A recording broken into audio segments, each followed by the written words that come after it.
बिस्मिल्लाहिर्रहमानिर्रहीम। अस्सलाम वालेकुम। इसाराना का सलाम कबूल कीजिएगा। इसाराना यूट्यूब चैनल, फेसबुक पेज पे आपको खुश आमदीद कहता हूँ। शाद रहें, आबाद रहें और पाकिस्तान में रहें, पाकिस्तान के बाहर रहें, हमारी दुआओं के साए में रहें। एक अच्छी खबर से आगाज़ करता हूँ। मैंने कल दुआ की थी, हमारे जाफरी साहब हैं, हमारे व्यूवर हैं, उन्होंने कहा था कि उनकी बेटी हॉस्पिटल में है। आज उनका मैसेज आया कि अल्हम्दुलिल्लाह उनकी बेटी हॉस्पिटल से घर मुंतकिल हो गई है। बहुत मुबारक हो। आप लोगों की आमीन कहने से, आप लोगों के एक आमीन कहने से किसी की ज़िंदगी बदल सकती है। याद रहेंगे, आबाद रहें।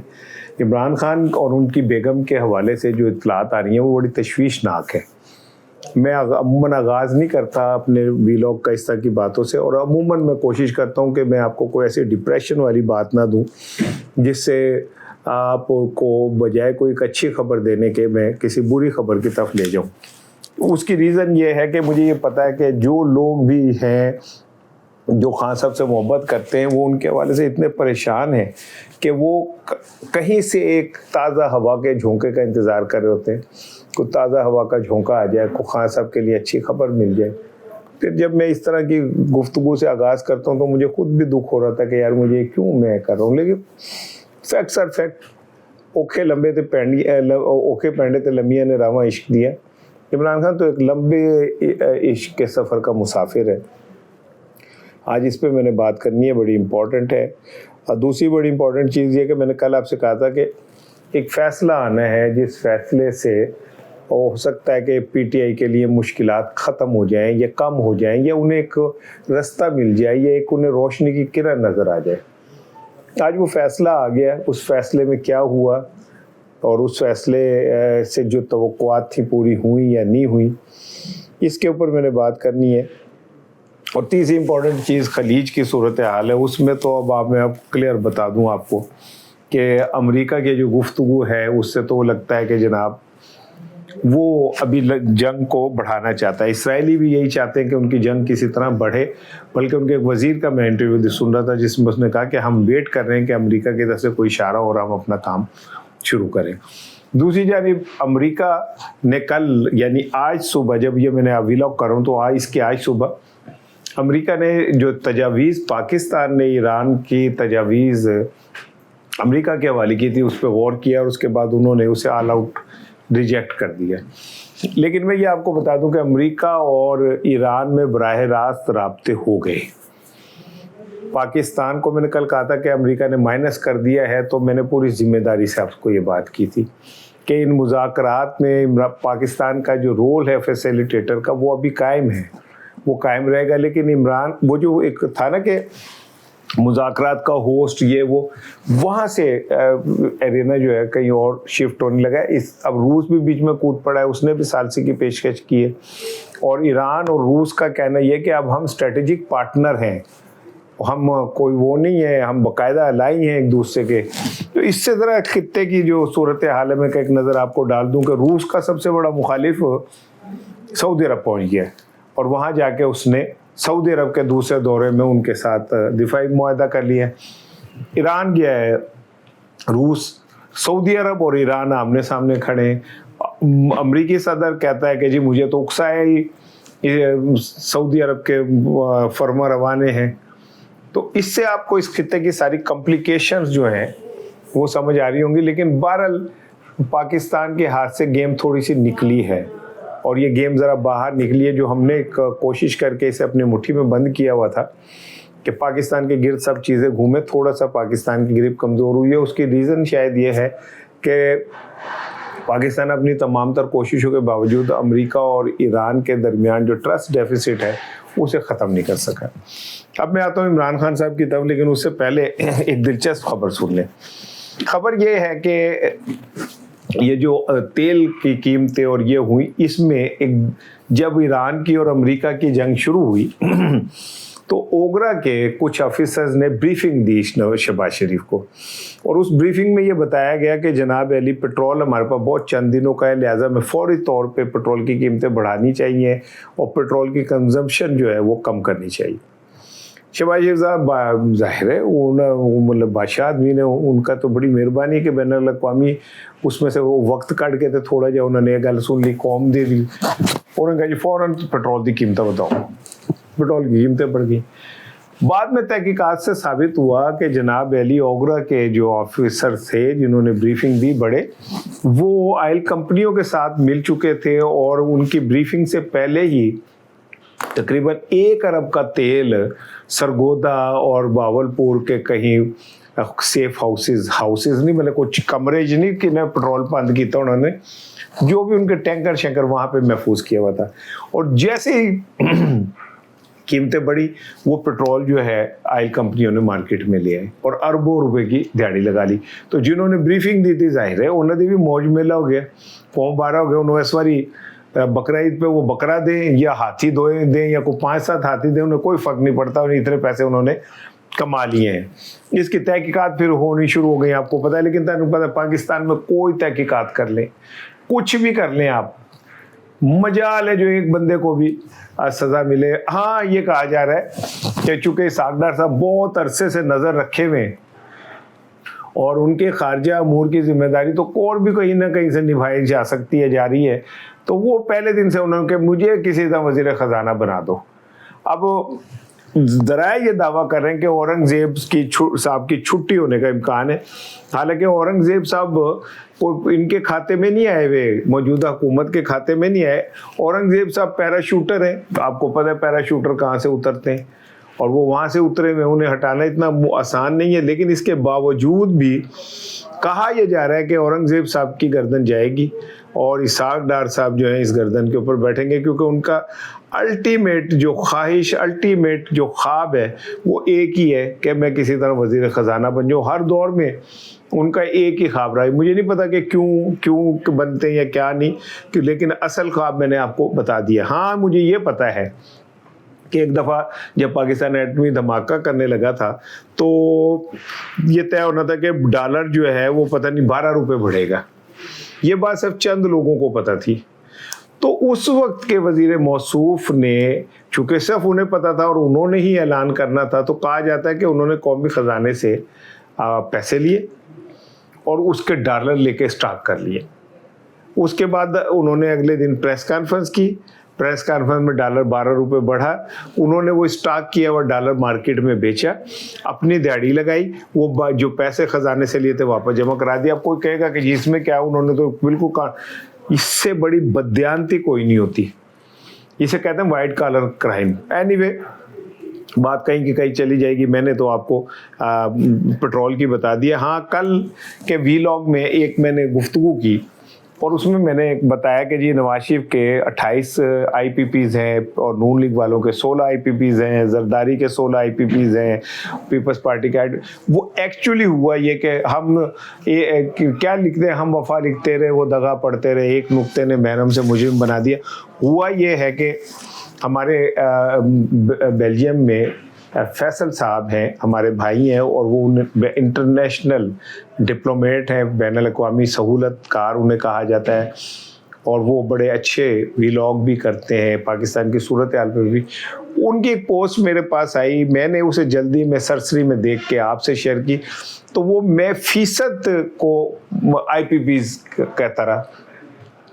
उनका जो ट्वीट है उसके मुताबिक उनका कहना है कि पाकिस्तान में जो IPPs हैं 28% शरीफ फैमिली के हैं, 16% जो है वो मुस्लिम लीग नून से वाबस्ता लोगों के हैं, 16% आसिफ अली जरदारी साहब के हैं, 8% पीपल्स पार्टी के लोगों के हैं। ये उनका ट्वीट है, साथ साथ मैं आपको दिखा रहा हूँ। जो है मैंने सिर्फ फीसद की गलती कर दी। तो बंदे इसलिए ऐसे कहते हैं जब बंदे बहुत ज़्यादा जल्दबाज नहीं होने चाहिए मेरे वर्ग का, अभी बात पूरी पता नहीं होती, ठा करके आगे कर देते हैं। तो वो मुझे फिर सुबह एहसास हुआ कि वो मैंने एक गलती कर दी है, तो मैंने उसकी फ़ौरन तस्हीह करना ज़रूरी समझी। और एक सहाफ़ी की जिम्मेदारी भी है कि अगर वो कोई गलती करे तो उसकी तस्हीह भी करे। बाकी चीन के 8%, सऊदी अरब के 8% और मौजूदा सरमायाकारों के भी जो बाकी बचते हैं। लेकिन आप एक बात नोट करें, पाकिस्तान में हर साल 2 साल बाद ये बिजली का बहरान पैदा क्यों होता है, और उस बहरान के बाद उस बहरान को बूस्ट क्यों दिया जाता है? आप सुन के हैरान हो जाएंगे कि उस बहरान को बूस्ट देने में भी खुद IPPs के मालकान शामिल होते हैं। वो लोग जिन्होंने माजी में बिजली के बहरान में और IPPs में प्रेस कॉन्फ्रेंस की आप सुन के हैरान होंगे कि उनके अपने आईपीपीज हैं और वो करते क्या हैं। आप सुने, सर पीटे। मैं तो सर पे खाक डालना चाहता हूँ कि एक ऐसा मुल्क यार जिसके ऊपर बैठे हुए लोग सियासतदान नहीं ठेकेदार है, वो सरमायादार क्या करते हैं कि वो वापडा से बिजली लेते हैं 3 रुपए यूनिट, क्योंकि वो कारखाने और इसके उसमें, और जो वो खुद आईपीपी से अपनी बिजली बनाते हैं, जो कारखाना उनके छोटे आईपीपीज हैं, वो बिजली वापडा को बेचते हैं 20 रुपए की। कैसा है, हींग लगे ना फिटकरी और रंग भी चोखा है। आप अंदाजा कर लें कि इन लोगों की वजह से एक रिपोर्ट के मुताबिक 90,000 अरब रुपए का पाकिस्तान पे कर्जा है आईपीपी की वजह से। और सर्कुलर डेट कहा यह जा रहा था कि जी कुछ पैसे दें तो ये खत्म हो जाएगा, उत्थे कायम है। और इसमें अभी मैंने आपको वो नहीं बताया, ये जो आईपीपीज को हम देते हैं, इनसे मुआहदा हुआ था कि जी 125% ये बिजली पैदा करेंगे, 48% पैदा कर रहे हैं, लेकिन हम पैसे पूरे ही दे रहे हैं जितने का मुआहदा हुआ है। अभी मई में जो बिल आएंगे बिजली के, ताड़े लग पता जाएगा ये होने लगा है। इमरान खान साहब को गुज़िश्ता रात लेके गए पिम्स, और रात 4 बजे लेके गए।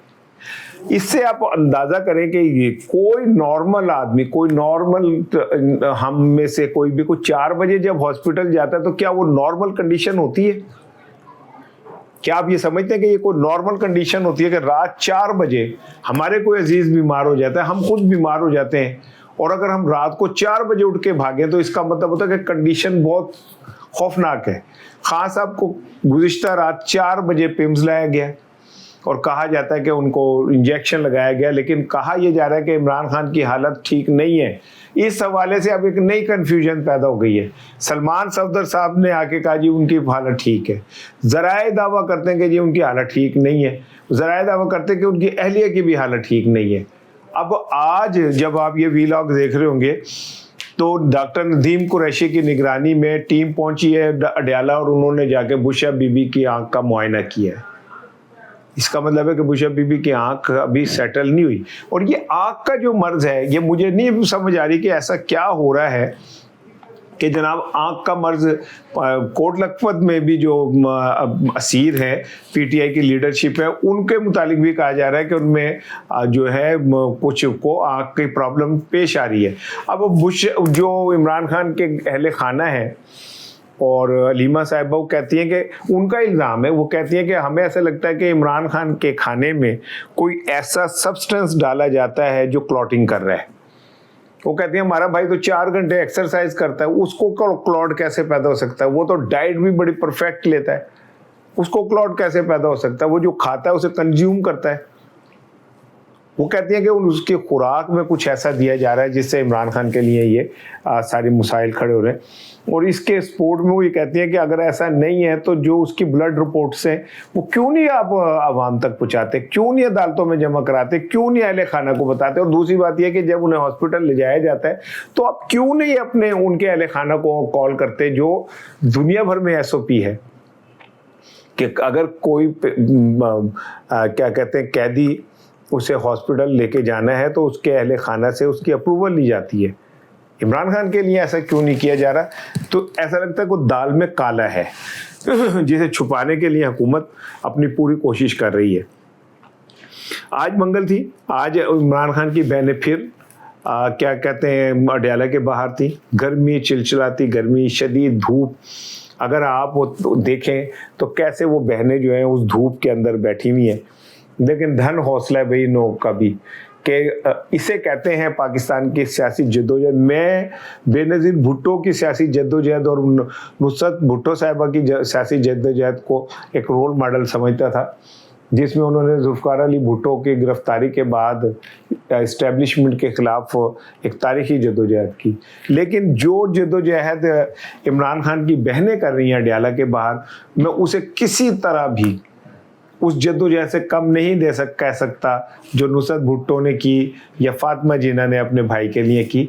ये बहनों ने एक नई तारीख रकम की है। दुनिया का कोई बंदा आए ना आए, कोई लीडर आए ना आए, वहाँ पे उनके साथ खड़ा हो ना हो, वो बहनें अपने भाई के लिए अडयाला के बाहर खड़ी होती हैं जाके। उन्हें पता होता कि वो हमें नहीं मिलने दिया जाएगा, لیکن انہیں پتہ ہوتا ہے کہ اگر ہم نے بھی آنا چھوڑ دیا تو پی ٹی آئی والوں کا تو ویسے ہی انہوں نے موقع چاہیے، انہوں نے تو ایک موقع چاہیے دوڑن دا. سو آج اڈیالہ کے باہر پھر وہی روایت دہرائی گئی. عمران خان کی بہنیں شدید گرمی حبس کے اندر وہاں کھڑی رہیں، احتجاج کرتی رہیں، پھر بھائی سے ملاقات نہیں ہو سکی. بھائی کی زندگی کو خطرہ ہے، بھائی کی صحت کو خطرہ ہے، کوئی میٹر نہیں کر رہا، کیونکہ اس پنجاب حکومت کو اس سے کوئی غرض نہیں ہے. کیونکہ صنم جاوید اور فلک جاوید کے متعلق بھی کہا جا رہا ہے کہ ان کی آنکھ کے اندر بھی کوئی ایشو آ رہا ہے. اور یہ بات جو ہے نا کھٹکتی ہے مجھے کہ ایسا کیا چیز ہو رہی ہے کہ یہ سب کے لیے ایک ہی طرح کے جو صحت کے مسائل ہیں وہ سامنے آ رہے ہیں. میں نے کل آپ سے کہا تھا کہ ایک بڑا فیصلہ ہے، اور اگر وہ فیصلہ آتا ہے تو پی ٹی آئی کے لیے ایک نئے رستے کھل جائیں گے. فیصلہ یہ تھا کہ لاہور ہائی کورٹ کے اندر اعجاز چوئی صاحب نے ایک درخواست دی تھی بریت کی 9 مئی کے کیسز میں، جو انہیں انسداد دہشت گردی کی عدالت سے سزا ہوئی تھی. میرا یہ کہنا تھا کہ یہ پہلی بار ایسا ہوگا اس سارے اس میں کہ اگر کوئی ہائی کورٹ انسداد دہشت گردی کا فیصلہ معطل کر دیتی ہے تو باقی جتنے لوگوں کو اندر سے سزا ہے انہیں ایک ہوپ مل جائے گی کہ ہائی کورٹ سے ہمیں ریلیف مل سکتا ہے.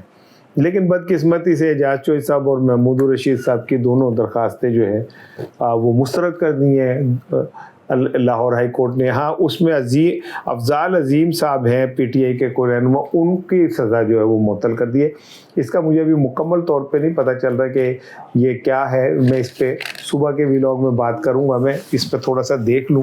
لیکن افضال عظیم صاحب کو پی ٹی آئی کے وہ بتائے جاتے ہیں، ان کی سزا معطل ہو گئی ہے. محمود الرشید اور اعجاز چوئی صاحب جن کے لیے وکلا نے یہ پلی لی تھی کہ سر یہ شدید بیمار ہیں، 70 سے زیادہ کی عمر ہے، گرمیاں آ گئی ہیں، اعجاز چوئی صاحب کے جو گردے ہیں وہ 20% کام کر رہے ہیں، محمود الرشید جو ہیں وہ بھی دل کے عارضے کی وجہ سے ہاسپٹل جا چکے ہیں، تو ان کو ان کی مرضی ان پہ کی جائے اور انہیں وہ رہا کیا جائے. لیکن عدالتوں نے ماننے سے انکار کر دیا. عدالتوں کی مرضی میں کی کہہ سکتا ہے. میں تو ابھی اس پہ بھی نہیں بول رہا کہ آج جوڈیشل کمیشن میں ججز کے جو تبادلے ہوئے ہیں وہ تبادلے ہو کیسے گئے ہیں. ہر وہ شخص، ہر جج جس نے خط لکھا اس کے ساتھ تو جو کچھ بھی ہوا، خط تو پہنچ نہیں سکا، ان کو کہیں اور پہنچا دیا گیا. میں اس پہ احتیاط سے بات کرنا چاہتا ہوں کیونکہ پاکستان میں جو سب سے زیادہ مسئلہ ہے وہ ان کے لیے جو سچ بولتے ہیں. جھوٹ بولنے والے تو خیر لاکھوں کی تنخواہیں بھی لیتے ہیں، مراد بھی لیتے ہیں، بڑی بڑی گڈیاں بھی پھر دینے، شملہ بھی انہوں نے اونچا ہوتا ہے، اپنے آپ کو کہتے ہیں ہم لیڈ کلاس بھی ہیں صحافیوں کی، کیونکہ وہ ضمیر بھی بیچ دیتے ہیں. جھوٹ بولتے ہوئے بھی انہیں شرم نہیں آتی. آج یہ ماڑے جنہیں فخر صاحب جیسے بیچارے جن کو ہتھکڑیاں لگا کے آپ گھسیٹتے ہوئے تصویریں ویڈیو بنواتے ہیں، انہوں نے لی زندگی اوکھی ہو جاتی. بہرحال عدالتوں کا فیصلے ہے. اب کسی کو کہیں پھینک دیا، کسی کو، ہاں جنہوں نے الیگلی، میں نہیں کہہ رہا، میں اپنی جوڈیشری کا احترام کرتا ہوں، کہا یہ جا رہا ہے جنہوں نے عمران خان صاحب کے خلاف فیصلے دیے انہوں نے کوئی نہیں، انہوں نے کوئی تک بھی نہیں سکتا، انہوں نے اک چک کے کوئی نہیں دیکھ سکتا. اور جاتے جاتے ایک خبر سن لیں جی، اسلام آباد ہائی کورٹ نے ایک کیس میں پی ٹی آئی ٹریبونل میں ممبر فائنانس کی تعیناتی ہونی تھی، وہ ہو نہیں رہی تھی، بار بار کہنے کے باوجود نہیں ہو رہی تھی، جس پہ اسلام آباد ہائی کورٹ نے ذرا برہمی کا اظہار کیا اور انہوں نے شہباز شریف صاحب کو وزیر اعظم موجودہ، جن کو ہم وزیر اعظم کہتے ہیں، کہتے ہیں تانوں بھی دکھ ہوتا ہے، میں کی کر سکتے ہیں، ان کو 18 مئی کو طلب کر لیا. اب دیکھنا وہ پیش ہوتے ہیں یا اس سے پہلے جج صاحب کو بتا دیا جاتا ہے، سمجھا دیا جاتا ہے کہ بھائی جان موڑ تو بچو، ذرا تھوڑا احتیاط ہی کرو، موڑ کے بندہ ہے میں پھر تبادلے ہوتے پھریں تو فائدہ کیا ہے. اپنا خیال رکھیے گا، انشاءاللہ صبح آپ سے بات ہوگی. السلام علیکم.